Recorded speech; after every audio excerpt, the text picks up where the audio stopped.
Bonjour à tous et bienvenue dans ma cuisine. Aujourd'hui, nous allons faire une galette de betterave au blé noir. Alors, c'est une recette simple, vous allez voir, une recette simplissime, mais qui est absolument délicieuse. Et même ceux qui sont fâchés avec les betteraves vont peut-être l'aimer.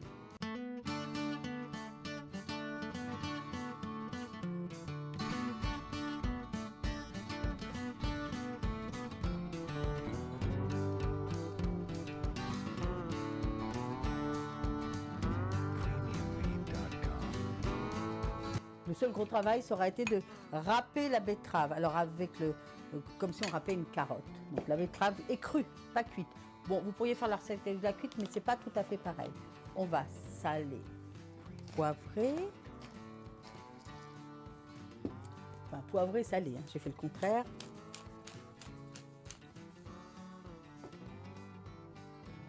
On va rajouter alors 2 cuillerées à soupe de farine de blé noir ou de sarrasin. Mais alors un peu généreuse. Hein, il va peut-être falloir en mettre un peu plus. Ça va dépendre de la mouture de votre farine, ça va dépendre du blé noir, de la betterave. Au bout du compte, ce qu'il faut absolument, c'est que la farine enrobe chaque petit morceau de betterave. Voilà, comme ça. Il ne faut pas que la betterave prenne le dessus. À mon avis, ça, je vais en mettre un tout petit peu plus. Il faut que la farine absorbe l'humidité de la betterave.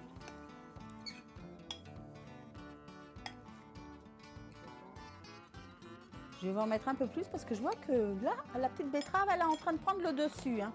Allez.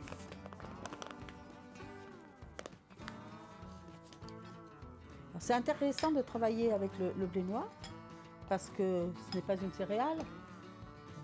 Le blé noir, le blé noir n'est pas une céréale. Le blé noir est une plante, on l'appelle aussi le sarrasin, est une plante. Et donc, comme ce n'est pas une céréale, eh ben, il n'y a pas de gluten dedans.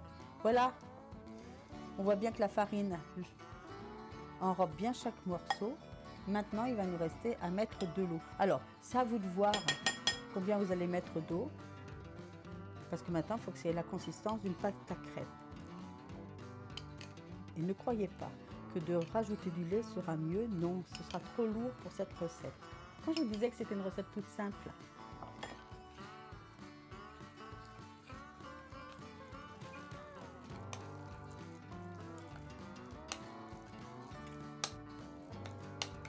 Alors, comme vous le voyez, c'est plus épais qu'une pâte à crêpes. Ça doit bien se tenir. C'est à vous d'évaluer l'eau que vous devez mettre parce que ça va dépendre, je vous ai dit, de vos betteraves et de votre farine. Mais il faut avoir absolument cette consistance-là. Maintenant, c'est prêt. Ne nous reste plus qu'à la cuire, cette galette. Alors, j'ai fait fondre une cuillerée à café de beurre clarifié parce que moi, je ne cuisine pratiquement qu'avec du beurre clarifié. Et là, je vais mettre ma pâte dedans.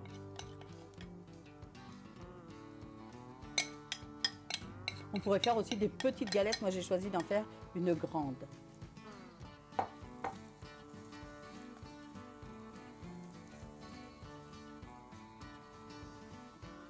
On l'étale le plus finement possible. Alors, vous auriez pu prendre une poêle plus petite, mais moi, j'aime bien, même si elle n'est pas très bien formée, c'est pas grave, au contraire. Alors, cette galette, vous allez pouvoir la servir telle qu'elle, en plat, en entrée. Vous pourriez la servir chaude ou froide, c'est comme vous voulez. Vous pourriez la servir avec une salade. Dessus, un œuf au plat ou un œuf poché, c'est du plus bel effet. Proposer du fromage, des lardons, c'est absolument tout ce que vous voulez. On la laisse bien cuire, il faut que ça friche-touille, comme on dit, sur les côtés. Et puis ce qui est intéressant, c'est que ça nous fait manger de la betterave. Alors la betterave, c'est une racine qu'on a plutôt l'hiver et qu'on a l'habitude de manger cuite en salade. Et bien là, on lui donne une autre vie. On pourrait aussi la faire en soupe et moi, je vous l'ai proposé en galette. Et de l'associer avec le blé noir, ça c'est formidable parce que le blé noir n'est pas une céréale, je vous le rappelle, donc il n'a pas de gluten et c'est forcément digeste. Allez, on va faire cuire l'autre face. J'ai retourné la galette, mais ça n'a pas besoin de cuire très longtemps puisque la betterave peut aussi se manger crue. Il faut là, dans cette galette, juste que le blé noir soit lui bien cuit. Donc on la laisse. On peut la laisser, il ne faut pas que ça brûle. Alors ça y est, ma galette est cuite et moi j'aime l'agrémenter d'une bonne petite salade et d'un œuf au plat. Un petit peu de matière grasse pour cuire mon œuf. Alors le blé noir c'est une plante, qui va très très bien en Limousin et en Bretagne. Ça pousse très bien parce que il faut que la terre soit réchauffée quand on va le semer. Et puis on le récolte avant les premières gelées.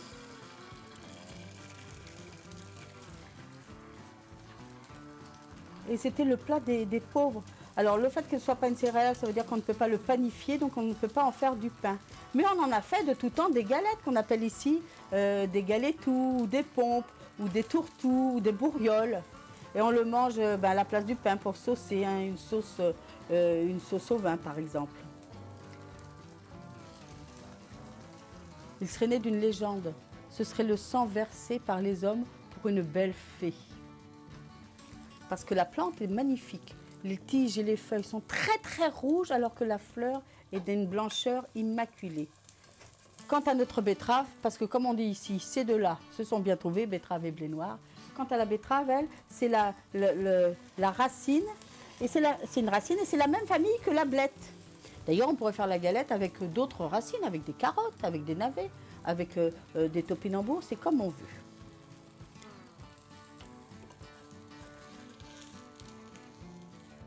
Un petit œuf et une petite salade, juste émincée. Et voilà de quoi se régaler.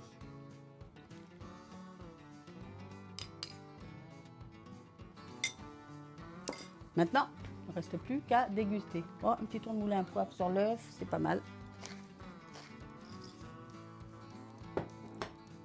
Bien, merci d'être venu une nouvelle fois dans ma cuisine. N'oubliez pas de partager, de liker la page. N'oubliez pas non plus de vous inscrire si ce n'est pas déjà fait. Et moi, je vous dis à bientôt pour une nouvelle aventure culinaire.